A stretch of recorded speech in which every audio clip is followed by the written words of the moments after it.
Bismillahirrahmanirrahim. Assalamualaikum warahmatullahi wabarakatuh. Kami dari kelompok 1 yang beranggotakan 3 orang. Yang pertama saya sendiri, Agus Triyono. Yang kedua Ahmad Soleh. Yang ketiga Adelia Dwi. Kami di sini akan mempresentasikan sejarah peradaban Islam yang bertema Islam periode Rasulullah. Pada kesempatan kali ini kami akan membawakan 4 subbab. Yang pertama yaitu masa sebelum kenabian, yang kedua sistem dakwah Nabi, yang ketiga model kepemimpinan Rasul, dan yang terakhir adalah peradaban di masa Rasulullah. Baik, langsung saja kita memasuki subtema yang pertama yaitu masa sebelum kenabian. Baik, memasuki subtema yang pertama yaitu masa sebelum kenabian. Pertama yang kita bahas adalah kelahiran Nabi.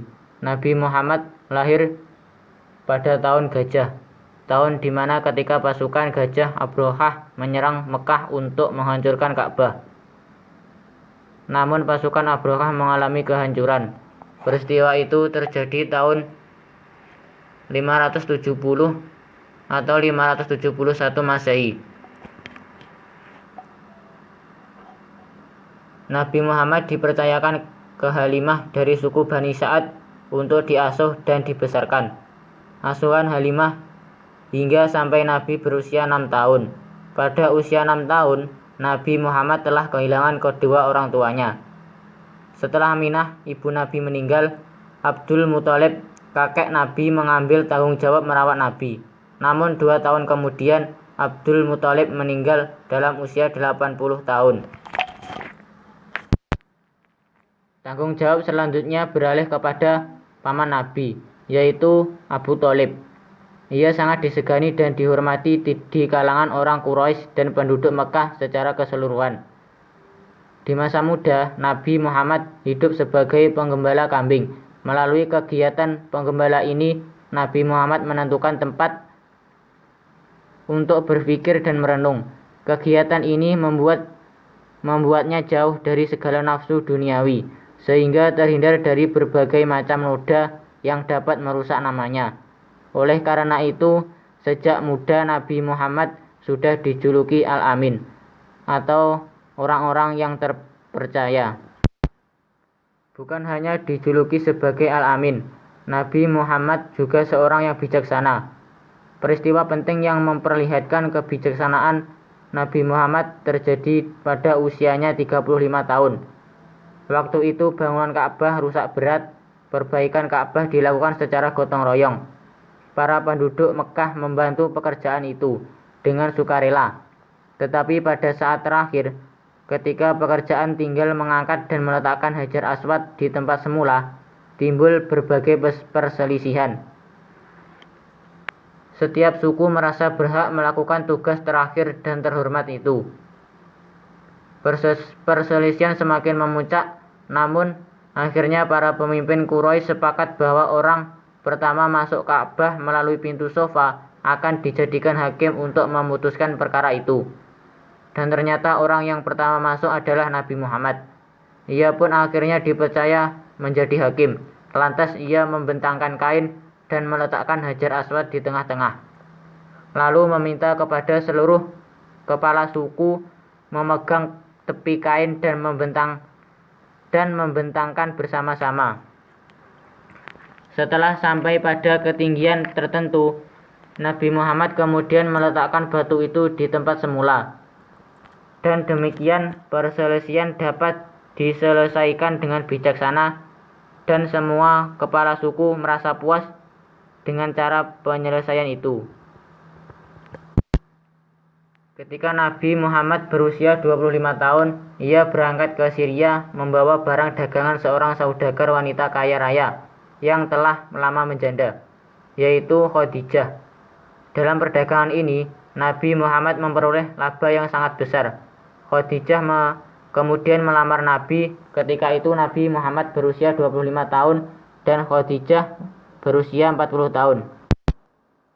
Khadijah adalah wanita pertama yang masuk Islam dan banyak membantu Nabi dalam perjuangan menyebar agama Islam. Perkawinan Nabi dengan Khadijah dikaruniai 6 orang anak, 2 putra dan 4 orang putri, ialah Qasim, Abdullah, Zainab, Ruqayyah, Ummu Kulsum, dan Fatimah. 2 putranya meninggal waktu kecil. Nabi Muhammad tidak menikah lagi sampai Khadijah meninggal ketika Nabi berusia 50 tahun. Ketika Nabi Muhammad berusia 25 tahun, ia berangkat ke Syria membawa barang dagangan seorang saudagar wanita yang kemudian hari menjadi istri Nabi. Dalam perjalanan perdagangan ini, Nabi Muhammad memperoleh laba yang sangat besar. Akhirnya Khadijah jatuh hati pada Nabi Muhammad, seorang yang amin dan bijaksana tadi. Akhirnya mereka menikah. Pada saat itu Nabi berusia 25 tahun dan Khadijah 40 tahun. Khadijah adalah wanita pertama yang memeluk agama Islam. Kepercayaan bangsa Arab. Sebelum kedatangan Islam di Arab terdapat berbagai agama. Di antaranya ada yang beragama Yahudi, Kristen, di mana mayoritas penganut agama Yahudi tersebut pandai bercocok tanam dan membuat alat-alat dari besi, seperti perhiasan dan persenjataan. Penduduk Arab menganut agama yang bermacam-macam. Paganisme Yahudi dan Kristen merupakan ragam agama orang Arab pra-Islam. Pagan adalah agama mayoritas mereka. Ratusan berhala dengan bermacam-macam bentuk ada di sekitar Ka'bah. Setidaknya ada 4 sebutan bagi berhala-berhala itu, yaitu Sanan, Waton, Nusub, dan Hubal.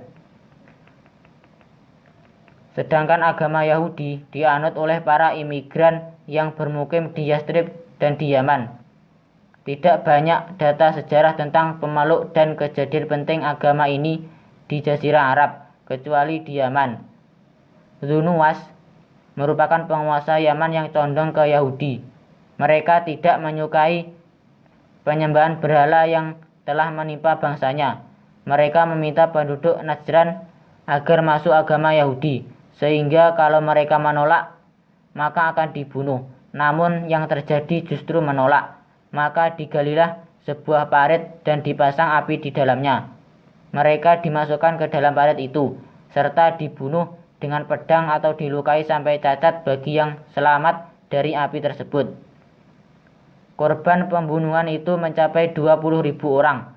Tragedi berdarah dengan motif fanatisme agama ini diabadikan dalam Al-Quran, dalam kisah orang-orang yang membuat parit atau Ashab al-Ukhdud. Sedangkan agama Kristen di Jazirah Arab dan sekitarnya sebelum kedatangan Islam tidak ternodai oleh tragedi yang mengerikan semacam itu. Yang tampak hanyalah pertikaian di antara sekte-sekte Kristen. Para misionaris Kristen menyebarkan doktrinnya dengan bahasa Yunani yang waktu itu mazhab-mazhab filsafat dan aliran-aliran Gnostik dan Hermes menyerbu daerah itu. Inilah yang menimbulkan pertentangan antara misionaris dan pemikir Yunani yang bertumpu pada akal dan doktrin Kristen yang bertumpu pada iman. Inilah yang melahirkan sekte-sekte Kristen yang kemudian menyebar ke berbagai penjuru, serta Jazirah Arab dan sekitarnya. Sekte Arius menyebar di bagian selatan Jazirah Arab, yaitu dari Suriah dan Palestina ke Irak dan Persia. Salah satu corak beragama yang ada sebelum Islam datang selain 3 di atas adalah Hanafiyah, yaitu sekelompok orang yang mencari agama Ibrahim yang murni, yang tidak terkontaminasi oleh nafsu penyembah berhala-berhala. Juga tidak menganut agama Yahudi ataupun Kristen, tetapi mengakui keesaan Allah, serta berpandangan bahwa agama yang benar di sisi Allah adalah Hanafiyah. Sebagai aktualisasi dari milah Ibrahim, gerakan ini menyebar luas ke berbagai penjuru Jazirah Arab, khususnya 3 wilayah Hijaz, yaitu Yastrib dan Mekkah. Kondisi sosial dan budaya bangsa Arab sebelum datangnya Islam. Masyarakat Arab terbagi menjadi 2 kelompok besar, yaitu penduduk atau Hadori, dan penduduk gurun atau Badui. Penduduk kota bertempat tinggal tetap. Mereka telah mengenal cara mengelola lahan pertanian dan telah mengenal tata cara perdagangan. Bahkan hubungan perdagangan mereka telah sampai ke luar negeri. Hal ini menunjukkan bahwa mereka telah memiliki peradaban yang cukup tinggi. Sementara masyarakat Badui hidupnya berpindah-pindah atau nomaden, pindah dari suatu tempat ke tempat yang lain, guna untuk mencari air dari padang rumput untuk binatang gembalaan mereka. Di antara kebiasaan mereka adalah mengendarai unta, mengembala domba, dan keledai, berburu, serta menyerang musuh. Kebiasaan ini menurut adat mereka adalah pekerjaan yang lebih pantas dilakukan oleh laki-laki. Oleh karena itu, mereka belum mengenal pertanian dan perdagangan. Karena mereka hidup nomaden untuk mencari kehidupan, baik untuk diri sendiri dan keluarga mereka atau untuk binatang ternak mereka. Dalam perjalanan pengembaraan itu, terkadang mereka menyerang musuh atau menghadapi serangan musuh. Disinilah terjadi kebiasaan berperang di antara suku-suku yang ada di wilayah Arabia. Ketika mereka diserang musuh, maka suku yang bersekutu dengan mereka biasanya ikut membantu dan rela mengorbankan apa saja untuk membantu kawan sekutunya itu. Disinilah dapat kita lihat ada unsur kesetiakawanan yang ada di antara mereka. Selain itu, manakala seorang anggota suku diserang oleh suku lain, maka seorang anggota wajib membela anggotanya, meskipun anggotanya itu salah. Mereka tidak melihat kesalahan ada di pihak mana. Hal penting yang mereka lakukan adalah membela sesama anggota suku. Itulah yang dapat kita lihat dari sikap fanatisme dan patriotisme yang ada di dalam kehidupan masyarakat Badui. Tidak dapat dipungkiri bahwa kondisi geografis Arab sangat besar pengaruhnya terhadap kejiwaan masyarakatnya. Arab sebagai wilayah tandus dan gersang telah menyelamatkan masyarakatnya dari serangan musuh-musuh luar. Pada sisi lainnya, kegersangan ini mendorong mereka menjadi pengembara dan pedagang daerah lain. Keluasan dan kebebasan kehidupan mereka di padang pasir juga menimbulkan semangat kebebasan dan individualisme dalam pribadi mereka. Kecintaan mereka terhadap kebebasan ini menyebabkan mereka tidak pernah dijajah bangsa lain. Kondisi kehidupan Arab menjelang kelahiran Islam secara umum dikenal dengan zaman jahiliyah. Hal ini dikarenakan kondisi sosial, politik, dan keagamaan masyarakat Arab saat itu. Hal ini juga disebabkan karena dalam waktu yang lama, masyarakat Arab tidak memiliki nabi, kitab suci, ideologi agama, dan tokoh besar yang membimbing mereka.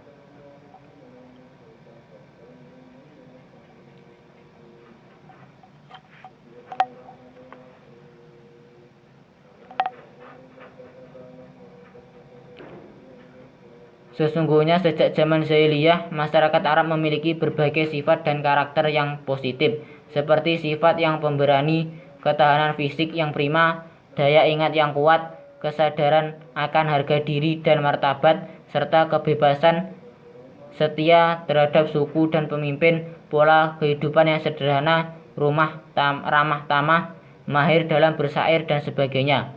Namun sifat-sifat dan karakter yang baik tersebut seakan tidak ada artinya karena suatu kondisi yang menyelimuti mereka, yakni ketidakadilan, kejahatan, dan keyakinan pada takhayul. Pada masa itu, wanita menempati kondisi atau kedudukan yang sangat rendah sepanjang sejarah umat manusia. Masyarakat Arab pra-Islam memandang wanita ibarat binatang peliharaan, bahkan lebih hina lagi, karena para wanita sama sekali tidak mendapatkan penghormatan sosial dan tidak memiliki apapun. Kaum laki-laki dapat mengawini wanita sesuka hatinya dan menceraikan mereka semaunya. Bahkan ada suku yang memiliki tradisi yang sangat buruk, yaitu suka mengubur anak perempuan hidup-hidup. Mereka merasa terhina memiliki anak perempuan. Perbuatan itu mereka lakukan karena mereka merasa malu dan khawatir anak perempuannya akan membawa kemiskinan dan kesengsaraan serta kehinaan. Selain itu, sistem perbudakan juga merajalela.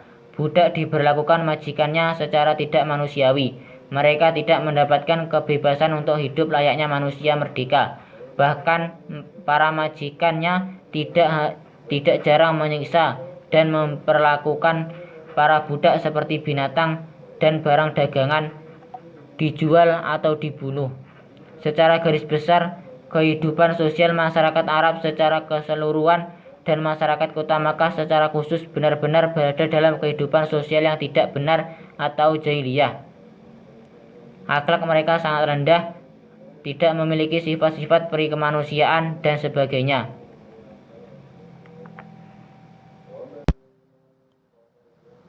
Dalam situasi inilah agama Islam lahir di kota Mekah dengan diutusnya Nabi Muhammad SAW sebagai Nabi dan Rasul Allah. Secara singkat dapat disimpulkan keadaan sosial dan kebudayaan bangsa Arab sebelum Islam diantaranya: 1. Orang-orang Arab sebelum kedatangan Islam adalah orang-orang yang menyekutukan Allah, yaitu mereka menyembah patung-patung dan menganggap patung-patung itu suci. Kebiasaan mereka ialah membunuh anak laki-laki mereka karena takut kemiskinan dan kelaparan. Mereka menguburkan anak perempuan mereka hidup-hidup karena malu dan celaan. Mereka orang-orang yang suka berselisih, yang suka bertengkar lantaran sebab-sebab kecil, sebab segolongan dari mereka memerangi akan segolongannya sendiri. Mungkin cukup sekian yang bisa saya sampaikan. Selanjutnya akan memasuki sub materi yang kedua yang akan dibawakan oleh teman kita Adelia. Sub pokok yang kedua yaitu sistem dakwah Nabi. Sistem dakwah Nabi ada dua, yaitu di Mekah dan di Madinah.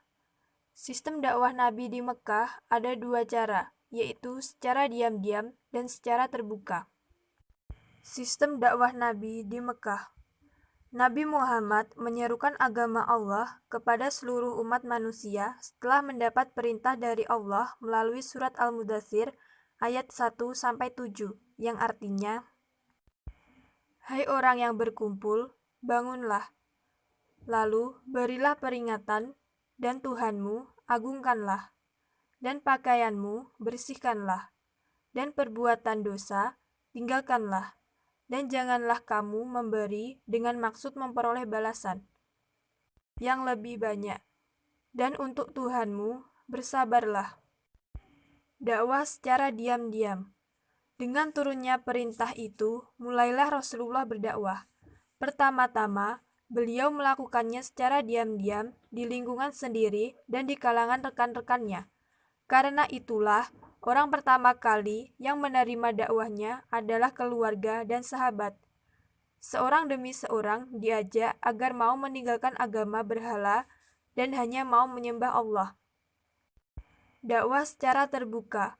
Setelah beberapa lama berdakwah secara individual, turunlah perintah agar Nabi menjalankan dakwah secara terbuka, dan langkah berikutnya, ia berdakwah secara umum. Nabi mulai menyeru segenap lapisan masyarakat kepada Islam secara terang-terangan. Setelah dakwah terang-terangan itu, pemimpin Quraisy mulai berusaha menghalangi dakwah Rasul. Semakin bertambahnya jumlah pengikut Nabi, semakin keras tantangan yang dilancarkan kaum Quraisy. Sistem dakwah Nabi di Madinah. Setelah dakwah di Mekah terasa sempit bagi dakwah Rasulullah, Madinah menjadi ruang dakwah baru bagi beliau. Sebenarnya, ketika Rasulullah SAW hijrah ke Madinah, sudah banyak penduduk Madinah yang memeluk Islam atau yang kemudian dikenal dengan kaum Ansor. Namun, Madinah tetaplah sebuah wilayah dengan ragam suku dan kultur masyarakat, sehingga Rasulullah SAW mempunyai berbagai langkah dan strategi dalam mewujudkan kesuksesan dakwahnya.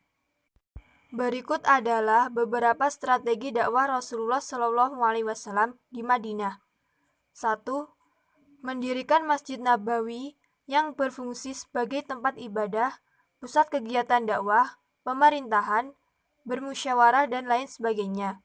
Pembangunan Masjid Nabawi dilakukan dengan bahu-membahu karena Rasulullah ingin mengajarkan arti sebuah persaudaraan dan semangat persamaan antara umat manusia.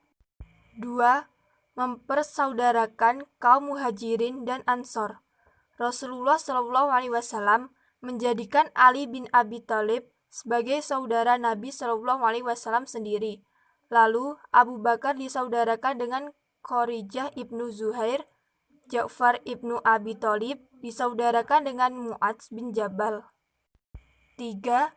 Menciptakan perdamaian antar suku, terutama bagi suku Aus dan Khazraj yang telah berlangsung lama dan belum ada penyelesaiannya karena pertikaian akan membuat dakwah sulit diterima. 4. Mengadakan perjanjian dengan orang-orang Yahudi di Madinah dan berbagai elemen penting yang ada di Madinah, atau biasa disebut dengan Piagam Madinah, yang ditulis pada tahun 623 Masehi atau tahun kedua Hijriyah. 5. Membangun pranata sosial dan pemerintahan. Sub pokok yang ketiga, model kepemimpinan Rasul. Tentunya ada beberapa rahasia di balik keberhasilan kepemimpinan Rasulullah. Berikut ini beberapa model kepemimpinan yang dimiliki Rasulullah SAW, antara lain adalah: pertama, pengesaan Allah.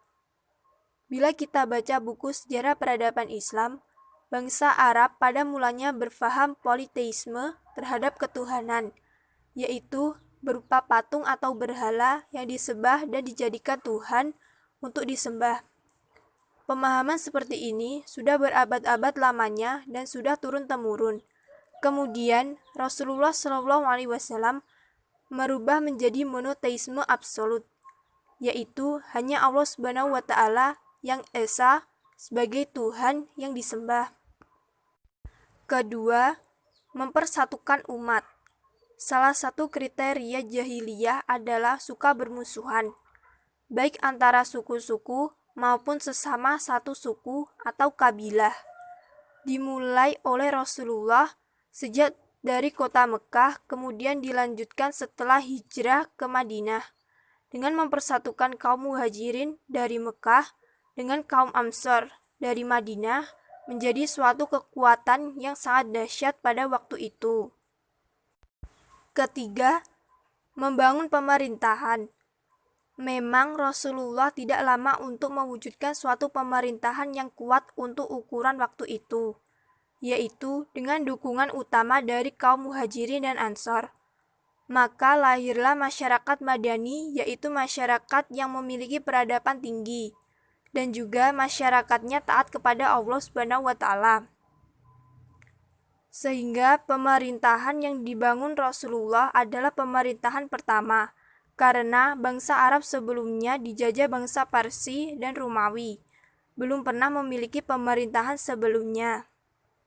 Bismillahirrahmanirrahim. Kemudian untuk sub pokok 4 yaitu peradaban di masa Rasulullah. Yang pertama, membangun masjid, yang mana masjid dibangun di atas tanah yang dibeli beliau dari dua anak yatim sambil memindahkan bata, dan bantuan Rasulullah bersenandung, "Ya Allah, tidak ada kehidupan yang lebih baik daripada kehidupan akhirat. Maka ampunilah orang Ansor dan Muhajirin." Rasulullah juga menetapkan arah kiblat saat masjid itu masih menghadap ke Baitul Maqdis. Pada masa itu, masjid tidak hanya sebagai tempat melaksanakan sholat semata, tapi juga untuk pendidikan kaum muslimin. Masjid juga menjadi balai pertemuan untuk mempersatukan unsur kabilah dan menyelesaikan perselisihan kaum jahiliyah. Yang kedua, menumbuhkan ukhuwah antar kaum muslimin persaudaraan. Rasulullah berusaha untuk mengikat kaum Muhajirin dan Ansor menjadi kesatuan yang terpadu, dan juga mengusahakan perbaikan hubungan persaudaraan tersebut di antara mereka dengan menghubungkan antar hati untuk iman kepada Allah dan Rasul-Nya. Mereka diikat persaudaraan karena Allah hingga terjalin rasa kasih sayang dan saling mencintai sesamanya. Yang ketiga, kesepakatan saling membantu untuk muslimin dan non-muslimin. Setelah Nabi hijrah ke Madinah dan berhasil menciptakan kesatuan akidah, politik dan sistem kehidupan di antara muslimin baru dan lama. Perhatian, beliau berpusat untuk menciptakan keamanan, kebahagiaan, dan kebaikan bagi manusia. Untuk itu, beliau menetapkan UU yang luwes dan penuh tenggang rasa yang tidak pernah terbayangkan dalam dunia uang yang dibayangi fanatisme. Yang keempat, pendidikan kesejahteraan sosial. Yang pertama, terpenuhinya kebutuhan pokok dari kehidupan sehari-hari. Tetapi problem yang dihadapi kaum Madinah baru, terutama muhajirin saat itu, adalah tentang pekerjaan. Kaum Ansor sebagai petani dengan sebidang tanah dan perdagangan dikuasai oleh Yahudi pada umumnya. Yang kelima, pendidikan kesejahteraan keluarga. Kesejahteraan masyarakat sebenarnya sangat tergantung dari kesejahteraan, ketentraman, dan juga kedamaian keluarga. Yang dimaksud keluarga di sini adalah suami, istri, dan anak. Yang